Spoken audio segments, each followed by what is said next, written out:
Here with Sean at the Yamaha booth, NAMM 2026. Sean, what do you got going on? What is this? We are really excited to introduce the new MGX series. These just launched last Thursday. The first time we're kind of showing them out in the wild.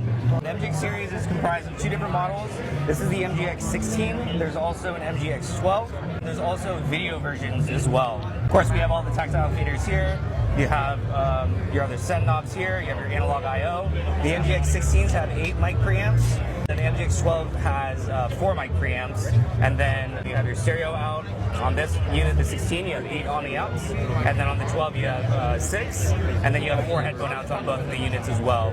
Then on the back you have 2 USB-C ports, 1 main USB port for multi-track recording in and out, and then you can also use a USB sub port for 2-track in and out. In addition to that, there's also a micro SD card slot on the back for onboard multi-track recording and 2-track playback. As you can tell, it's kind of it's made to be a Swiss Army knife to offer you flexibility for whatever you're doing, bringing audio in and out of a computer or recording directly on the unit itself.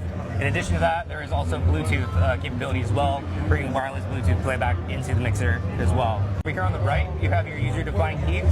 These also function as sample pads. You have a dedicated sample pad channel here as well. So it can be used for shortcuts or sample triggering. And then you have other user-defined knobs up here that are tied to the touchscreen, and then another touch insert knob that's kind of an all-purpose knob depending on what you're doing. In addition to that, on the unit itself, there's 2 different operation modes.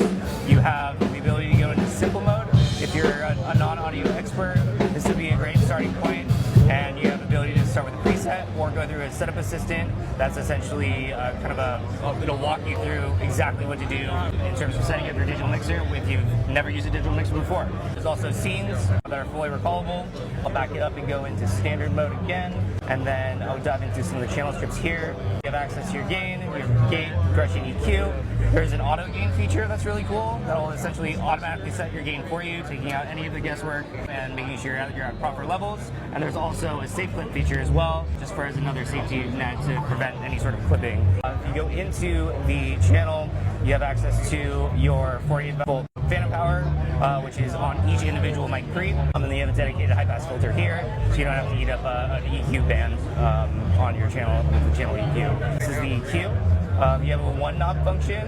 There's also a vocal preset as well. Basically, the 1-knob function turns this touch and turn into super easy 1-knob type operation workflow. In addition to that, there's insert effects on each of the channels, built-in amp simulators. You have different cleans and sounds, and also you can go into different distortions. There's also pitch mix, which is essentially a built-in auto tune, and you have MIDI control as well.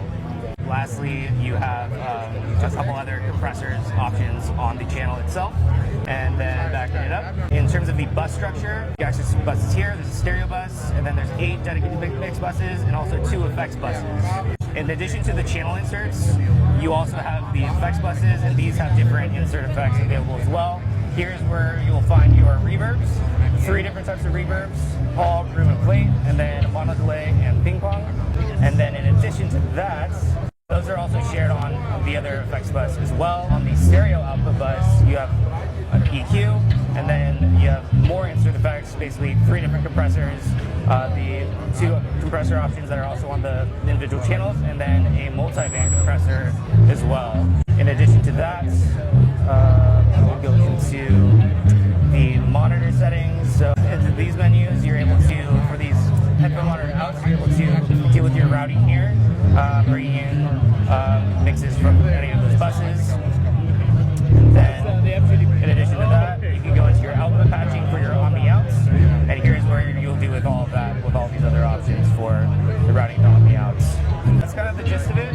Yeah, this unit would be perfect for live sound applications, streaming, recording, podcasting. Really made to meet the needs of the modern day kind of content creator, artist that has their hand in not just live sound, but also maybe music production or any sort of other content creation, including video. With the video models that have HDMI I/O, where it can be used as a capture card, and also it has a pass-through for monitoring or going into another recording device or live streaming device. A lot of cool stuff coming from Yamaha. Thank you, Sean.